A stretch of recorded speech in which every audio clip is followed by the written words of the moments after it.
आज की कहानी है हमारी लाडली बेटी। शाम को आते हुए राशन लेते आना।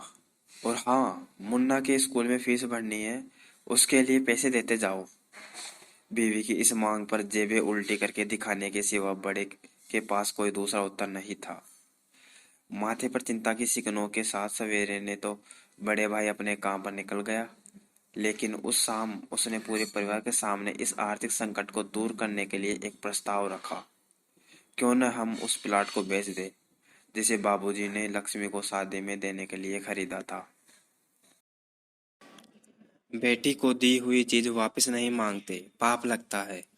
लक्ष्मी का जन्म होते ही घर खुशियों से भर गया था। तभी तुम्हारे बाप ने यह तय कर लिया था कि ये प्लॉट लक्ष्मी का है, जो उसे उसकी शादी में दे दिया जाएगा। माँ ने अपना विरोध जताते हुए कहा। कौन सी बेटी? वो बेटी जो प्रेम विवाह कर घर की इज्जत को खाक में मिला गई और पिताजी की अंतिम यात्रा में भी शामिल नहीं हुई। बड़े ने टोंट मारते हुए कहा। मेरा मुंह मत खुलवाओ यहाँ। कौन नहीं जानता कि लक्ष्मी को उस दिन गली के नाके से ही लौटा दिया गया था और उससे अपने पिता से आखिरी बार मिलने का हक भी छीन लिया गया था। माँ ने बेटी का पक्ष लेते हुए कहा। माँ के इस वार से दोनों बेटे चुप हो गए। ना बड़ा बेटा कुछ बोल पाया, ना छोटे बेटे के मुंह से कोई शब्द फूटा। थोड़ी देर की शांति के बाद छोटा भाई बोला। प्लॉट बेच तो देंगे, पर क्या लक्ष्मी कागजात पर दस्तखत करेगी? मुझे नहीं लगता वो हमारा भला सोच भी सकती है। आखिर है तो औरत जात, पुरुषों की परिस्थिति कैसे समझ पाएगी? काफी वाद विवाद और सोच विचार के बाद सब इस बात पर सहमत हुए और पड़ोस के मोहल्ले की लक्ष्मी की दोस्त को बोलकर लक्ष्मी को घर आने का न्योता दे दिया गया। अगले दिन सुबह से गली के नाके पर खेल रहे बड़े भाई के लड़के की बुआ आ गई की आवाज सुन घर वाले चौकन्ने हो गए। दोनों भाई मन में द्वेष और नफरत के साथ उसके कैसे घर में आने के लिए कहे इस दुविधा में थे। वो कहते हैं ना, जरूरत के वक्त गधे को भी बाप बनाना पड़ता है। उसी कहावत के हिसाब से दोनों भाई बहन से बात करने के लिए तैयार हुए।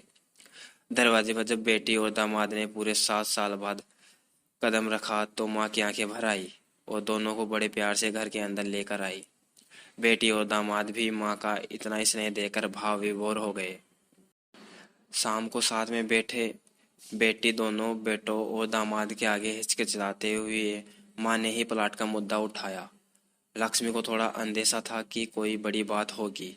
लक्ष्मी उसी दिन से ये सोच रही थी कि ऐसा क्या बात हो सकती है जो खड़ूस भाई उसके बाप का मुंह भी दिखाने के खिलाफ थे, वो अचानक इतने कैसे पिघल गए।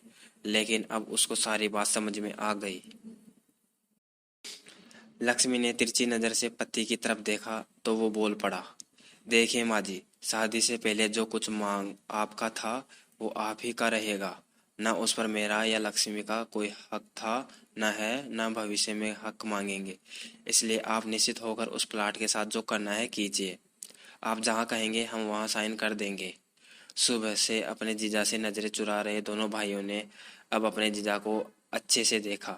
सुबह प्लाट के कागजात पर बहन के दस्तखत लेकर काम खत्म की किया जाए यह तय हुआ था। सब इस मीटिंग को खत्म कर उठ ही रहे थे कि टीवी पर अनाउंसमेंट हुआ कि आने वाले कुछ दिनों तक देश में लॉकडाउन लगाया जा रहा है। लक्ष्मी के पति ने फोन पर बात करने के बाद कहा।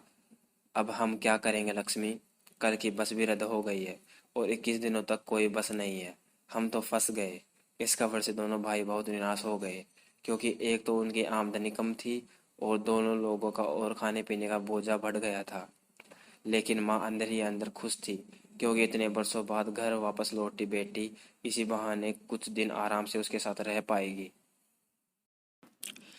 दोनों भाई छूटक सब्जी और फल बेचा करते थे।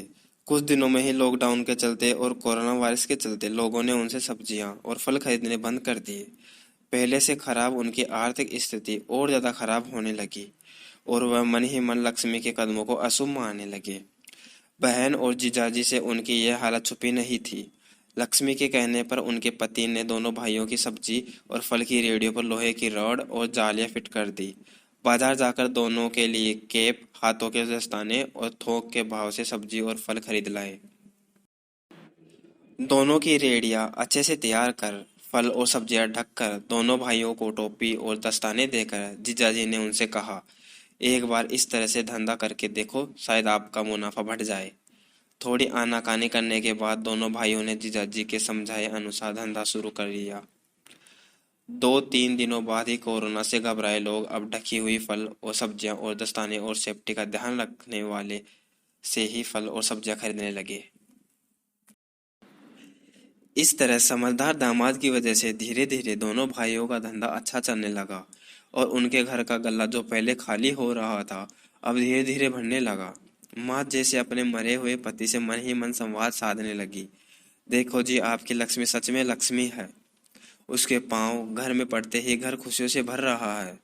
दोनों भाइयों के आंखों में पहले जो गुस्सा था उसकी वजह अब शर्म ने ले ली थी। वह मन ही मन सोचते थे, क्या गलत किया था बहन ने जो हमने उसके साथ इतना बुरा सलूक किया। शादी ही तो की थी और शादी करने से पहले हमें बताया भी तो था। हम ही थे जो उसे स्वीकार नहीं कर पाए। दोनों भाइयों के मन में द्वेष और नफरत धीरे धीरे क्वारंटाइन हो गए। 21 दिन बाद जब दीदी और जीजाजी प्लॉट के कागज पर साइन करने जाने लगे तब दोनों भाइयों ने उन्हें रोक लिया और उन्हें माफी मांगते हुए वो पेपर्स उन्हें देते हुए बोले, शादी के वक्त हमने आपको कोई तोहफा तो दूर की बात आपका हक भी नहीं दिया, लेकिन अब इस प्लॉट को स्वीकार कर हमें प्रायश्चित करने का मौका दीजिए। सभी की आंखों में खुशी के आंसू आ गए और माँ ऊपर देखकर बोली, देखा, आपके लाडले ने आज फिर हमारा घर खुशियों से भर दिया।